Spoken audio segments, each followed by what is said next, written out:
കനത്ത മഴയിൽ ദേശീയപാത ഇടിഞ്ഞ് താഴ്ന്നതിന് പിന്നാലെ വീണ്ടും ദേശീയപാതയിൽ വിള്ളൽ കണ്ടെത്തി. തിരുവങ്ങൂർ മേൽപ്പാലത്തിലാണ് വിള്ളൽ കണ്ടെത്തിയത്. 400 മീറ്റർ നീളത്തിൽ പാത വിണ്ടുകീറിയ നിലയിലാണ്.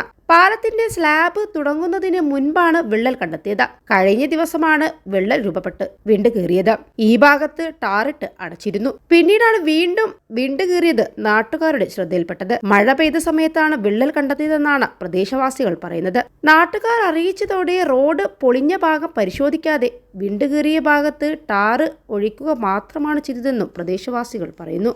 1/2 കിലോമീറ്ററോളം ദൂരത്തിൽ മേൽപ്പാലം റോഡ് കീറിയിട്ടുണ്ട്. അടച്ചെങ്കിലും ചിലയിടങ്ങളിൽ വീണ്ടും വിണ്ടുകീറിയ നിലയിലാണ്. സമാനമായി കോഴിക്കോട് മാലാപ്പറമ്പിൽ ദേശീയപാത സർവീസ് റോഡ് ഇടിഞ്ഞു താഴ്ന്നിരുന്നു.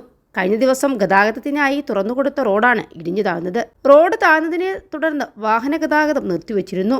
മണ്ണുമാന്തി യന്ത്രം ഉപയോഗിച്ച് റോഡ് പൊളിച്ചു നീക്കുന്ന പ്രവൃത്തിയും നടന്നിരുന്നു.